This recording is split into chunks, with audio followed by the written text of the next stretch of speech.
Olá, meu nome é Cláudio Mancini, você está no canal da Osteoporose e hoje eu tenho o prazer de estar com meu amigo Francisco Paranhos, ortopedista aqui do Rio de Janeiro, e ele vai falar sobre um assunto de extrema importância com foco no mundo, que é a respeito da vitamina D. Paranhos, muito obrigado por você estar participando do canal da Osteoporose. Queria que você comentasse para os meus assinantes qual a importância da vitamina D hoje no cenário mundial. Bem, o que a gente sabe sobre a vitamina D, ela é muito importante para prevenir e como coadjuvante também no tratamento da osteoporose. Bem, a gente sabe que a vitamina D tem inúmeros outros papéis, mas ainda não sabemos exatamente os seus níveis para que a gente possa adquirir outras proteções. Mas temos com relação à imunidade do organismo de modo geral, numa melhor evolução para o tratamento de doenças de pele, doenças neurológicas, prevenindo o envelhecimento do cérebro e até na evolução de determinados tratamentos para o câncer. Doenças como, por exemplo, a tuberculose, já sabemos, mas o papel principal da osteoporose, da vitamina D, eu acho que hoje em dia está muito intimamente ligado ao tratamento e prevenção da osteoporose. Né? Okay. Como é que é feita a dosagem dessa vitamina D? É através do sangue, através da urina? O que você pode comentar a respeito sobre isso? O exame é relativamente simples, de acesso nas redes públicas, em boa parte da rede pública e nos planos de saúde, em meios privados também. É uma dosagem do sangue e através dessa dosagem a gente acaba sabendo o nível de suficiência ou não da vitamina D. Ok. Quais são as fontes que ele pode, o assinante do canal pode achar a vitamina D? Ela vem da onde, a vitamina D? Bom, nós temos duas fontes, a fonte animal e a fonte vegetal, como a forma contida nos alimentos. Mas a principal forma mesmo é pela ativação do sol, pelos raios ultravioleta B, em contato com a pele, para que produza a fonte da vitamina D, para que depois seja convertida e ela exerça a sua ação no nosso organismo. De fontes alimentares, normalmente os nossos alimentos são pobres, mas das fontes animais nós temos cavala, sardinha, salmão, e a fonte vegetal normalmente em cogumelos. Mais facilmente para a gente que vive num país tropical é a gente se expor ao sol. O sol é importante, mas ao mesmo tempo o mesmo comprimento de onda que produz o câncer de pele é normalmente o melhor comprimento de onda para produzir vitamina D. Isso significa que o melhor horário para ativar a vitamina D é no sol mais forte. Só que não é uma decisão muito sábia para o paciente, para o sol de meio-dia às 3 para ativar a vitamina D. Então pode pegar o sol um pouco mais frio, como a gente vive no país tropical. A gente pode se expor sem filtro solar, com roupas mais leves, para que a gente possa ter mais áreas expostas. A gente pode se expor em torno de 30 minutos. Então é aquele momento em que você está se arrumando para poder ir para a praia, para a piscina, ou para dar uma caminhada, você não passou o filtro solar.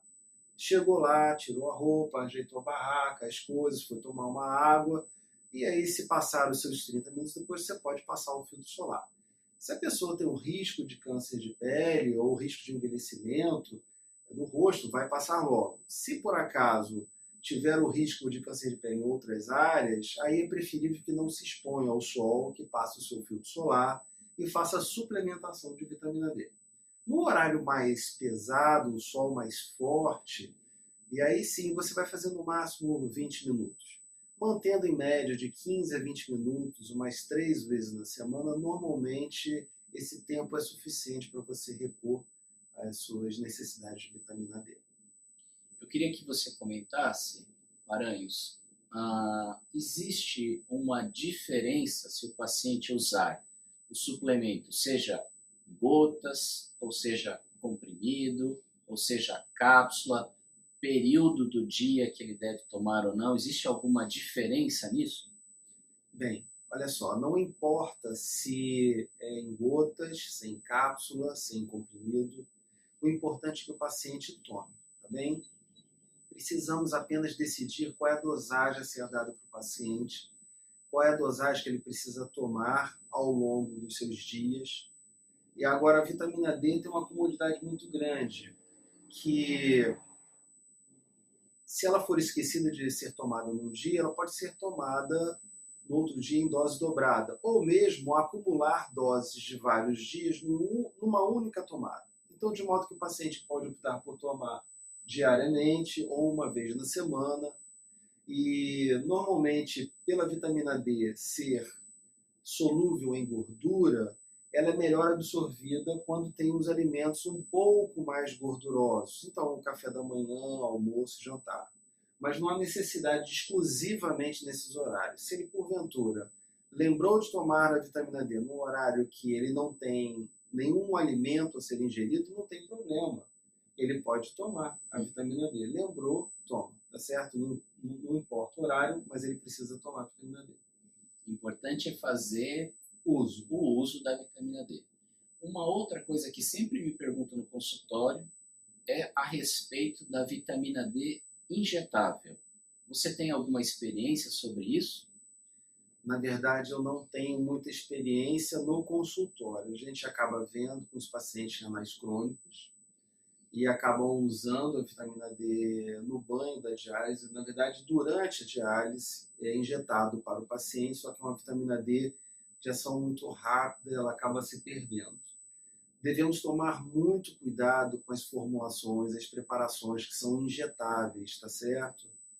Porque a vitamina D, ela acaba acumulando no nosso organismo, no tecido adiposo, de modo que, quando comparamos com a vitamina B de bola, né, a vitamina C, que são hidrossolúveis, são solúveis em água, a gente pode acabar perdendo na urina, eliminando o seu excesso, coisa que não aconteceria com a vitamina D. Perfeitamente. Então, olha, muito cuidado, às vezes, com a prescrição da vitamina D de forma injetável, não é mesmo?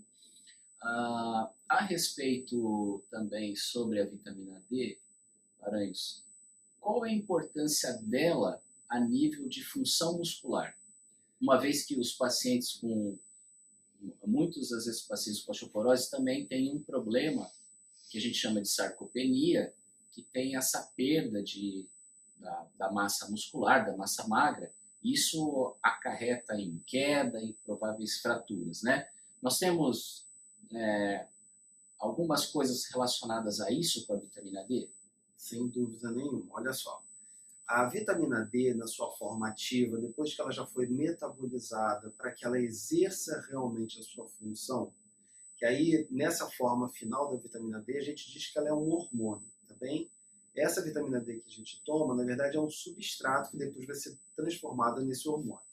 E esse hormônio tem uma ação sobre o tecido muscular, ativando as fibras musculares, tá certo? As células musculares, para que se contraiam e exerçam um reflexo, por exemplo, para prevenir a gente de uma queda. Então, quando a gente vai cair, essas fibras atuam de forma mais enérgica, contraindo e a gente tentando se equilibrar. O idoso, principalmente o idoso, que vai perdendo a massa muscular e com a insuficiência de vitamina D, a falta de vitamina D, esse paciente vai perdendo sua massa muscular e a capacidade do reflexo para se prevenir contra as quedas. Tanto que você tem um aumento da incidência de quedas. O contrário também é verdadeiro. Quando você faz vitamina D para uma pessoa com insuficiência e que tem uma incidência maior de quedas, fala que cai muito, esse paciente tem uma redução da incidência dessas quedas, e a gente reduzindo essas quedas, tem inúmeros trabalhos mostrando que pode ser um tratamento coadjuvante para a redução também dos riscos de fraturas na coluna, no punho, no ombro, de fêmur. Agora, um detalhe muito importante é que a gente se preocupa muito em tomar o leite, se preocupa com o cálcio, e a vitamina D é extremamente importante para que esse cálcio possa ser absorvido. Não adianta você tomar 1 litro de leite, comer 1 quilo de queijo, se você não tiver uma vitamina D nos seus níveis adequados. Porque 80% a 90% da absorção pelo intestino do cálcio que a gente ingere na dieta é feito pela vitamina D, de modo que todo esse percentual ele é perdido se não tivermos bons níveis de vitamina D para que exerça a sua função. Existe também alguns questionamentos no consultório, você deve ter também, a respeito, fala assim, doutor, se eu tomar, por quanto tempo eu tenho que tomar vitamina D?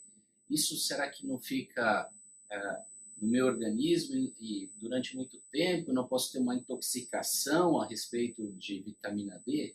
O que você fala para o seu paciente? Olha, se o paciente ele não tem uma mudança dos seus hábitos diários para ativar vitamina D pela pele, como os nossos alimentos são pobres em vitamina D, o que acaba acontecendo é que a gente depende da suplementação de vitamina D para que a gente tenha bons níveis. Normalmente, nós não conseguimos estabilizar os níveis de vitamina D se não tivermos uma exposição regular ao sol.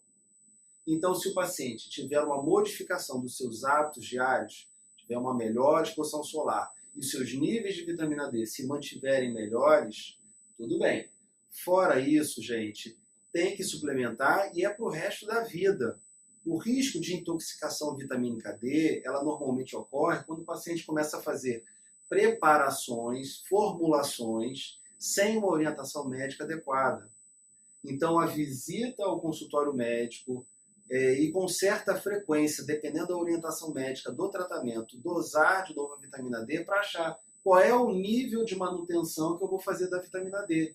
Eventualmente, fazemos doses maiores inicialmente, depois diminuímos, de acordo com cada caso. Então, a dose deve ser personalizada para cada paciente. Tratamento individual. Tratamento individual, sempre, mas a princípio, se a pessoa está na vida adulta, não vai modificar os seus hábitos diários, tem falta de vitamina D, esse paciente, essa pessoa que pode até não ter uma doença, mas foi identificado um nível de falta de vitamina D, a reposição de vitamina D normalmente acaba acontecendo para o resto da vida. A gente, mais ou menos, nós temos a mesma idade, né, Paranhos? E na nossa época a gente brincava muito na rua, tinha pouco essa preocupação em passar o protetor solar, até isso não era muito. E a gente, hoje em dia, eu vejo lá em Campo Grande que as crianças, você vai no hospital da criança ou vai em algum pronto atendimento, está cheio de criança, porque também se mudou muito os hábitos de vida dessa criança, então parece que não tomam mais sol, e isso pode estar relacionado com o acometimento de algumas outras doenças, imunidade, ficam mais resfriadas e tal. Você acha que isso é um fator importante hoje em dia? Olha, desde a época da Revolução Industrial, em que foi a época que começaram a perceber a questão da falta do sol, o desenvolvimento do raquitismo, né? Ao longo da vida, a gente ficou de forma tão atribulada que prestou menos atenção ao sol também, tá? De um tempo para cá, acho que um problema muito grande é a criança deixar de brincar no sol e ficar dentro de casa brincando com seus videogames. A gente acaba fazendo sempre programas domiciliares, com medo de ir à rua, né? E os dermatologistas chamaram muito atenção para o câncer de pele e o sol foi colocado como vilão. Na verdade, o equilíbrio está recomendado, nem de forma excessiva, que vai fazer mal, nem de forma aquém do necessário. Então, nós sabemos que a vitamina D participa na melhora da qualidade dos ossos, dos músculos, da questão neurológica, da questão da imunidade. Então, hoje a gente acaba comendo mal, acabamos por ter hábitos não tão saudáveis assim, então a gente precisa recuperar isso, né? Muita coisa industrializada. Felizmente, com a conscientização de todos, a gente começa a ter alimentos com reforço de vitamina D, reforço de cálcio, né? Uma conscientização maior. O leite também acabou entrando como um grande vilão, né? Algumas pessoas são muito radicais. né? Mas esse é um outro assunto. Mas em relação à vitamina D, realmente tem muita coisa ainda para ser descoberta. Os hábitos saudáveis fazem parte, a vitamina D deve ser suplementada e em qualquer idade, caso haja um nível de insuficiência. Um outro assunto para a gente terminar, porque o assunto de vitamina D dá para falar horas, né? Mas a gente se depara muito no consultório, principalmente em pacientes que foram submetidos à cirurgia bariátrica, não as técnicas no início da cirurgia bariátrica, que sofrem muito problema da absorção dessa vitamina D. Às vezes faz doses muito altas, mas mesmo assim não consegue suprir. Hoje as técnicas melhoraram em relação a isso. Eu queria que você comentasse um pouquinho para o assinante do canal que já teve uma intervenção bariátrica. Qual é a recomendação hoje quando o paciente chega no seu consultório e se depara com essa ação que ele apresentou uma osteoporose de uma forma mais precoce? Bem, olha só, nós temos tipos diferentes de cirurgias bariátricas. O maior problema está nas cirurgias onde você desvia o intestino, provocando uma diarreia, para justamente ter uma menor absorção dos nutrientes e, com isso, você emagrecer. Então, são casos mais específicos, mais pontuais, mas o tipo de cirurgia está sendo mais largamente empregado. Com isso, nós temos, sim, problemas sérios de absorção de nutrientes importantes, minerais, de vitaminas, de proteína, de carboidrato também. A vitamina D, ela é lipossolúvel, então ela se perde junto com a gordura, tá certo? Ela acaba perdendo o seu ponto ideal de absorção. O cálcio também é um mineral extremamente importante que se perde muito pela absorção. Então, por via de regra, numa dose de manutenção, a gente acaba pelo menos usando o dobro da dose para o paciente que fez uma cirurgia bariátrica com desvio do trânsito do intestino. O intestino foi trocado de posição para que fosse desabsortivo, ou seja, provocasse uma diarreia. Então, o paciente acaba perdendo muito a capacidade absortiva da vitamina D, então ela deixa de ser absorvida, então por isso a gente precisa fazer doses muito maiores. Então, assim, chegando uma dose de manutenção de 4.000 a 6.000, alguns pacientes precisam fazer doses de 50.000, às vezes mais de uma vez até por semana. Mas isso é uma coisa a ser identificada pelo profissional que acompanha esse paciente para que seja dosado, para que seja reposto de forma criteriosa e não em cima de opiniões próprias, tá certo? Baseado em exames para que seja personalizado cada tratamento. Mas isso é extremamente importante. Quem passou por uma cirurgia bariátrica de forma a trocar o trânsito intestinal precisa dar muita atenção à falta de vitamina D e uma reposição muito maior. Eu queria agradecer, Paranhos. O assunto é muito muito interessante, muito rico. E como para o vídeo não ficar muito extenso, a gente sempre deixa para o pessoal assinante do canal colocar seus comentários embaixo e a gente vai respondendo à medida que forem surgindo as perguntas. Mas eu fico muito grato pela sua entrevista. Eu que agradeço a oportunidade. Gostaria que você deixasse seu recado final para os pacientes. Eu gostaria de recomendar o seguinte: o sol não é tão vilão assim. Por favor, voltem a fazer uma exposição regular ao sol, no horário em que o sol não vá provocar malefícios. Criem esses hábitos para os filhos, netos, sobrinhos. Um hábito saudável. Praticar esportes é uma coisa muito saudável ao ar livre e é uma oportunidade para se fazer vitamina D, produzir vitamina D.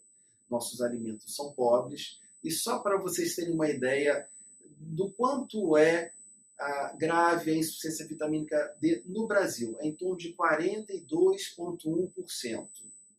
Então, de modo que os brasileiros, apesar de viverem no país tropical, estão se expondo muito pouco ao sol. Tá bem? Então, que tenhamos daqui para frente hábitos saudáveis e que a gente estimule isso dentro da família, para que a gente possa melhorar essa falta de vitamina D. Só como informação, eu estava assistindo uma vez uma entrevista com um climatologista e foi perguntado para ele, quem rege o planeta? Ele falou, o Sol. Como tem a importância sobre muitas coisas, né?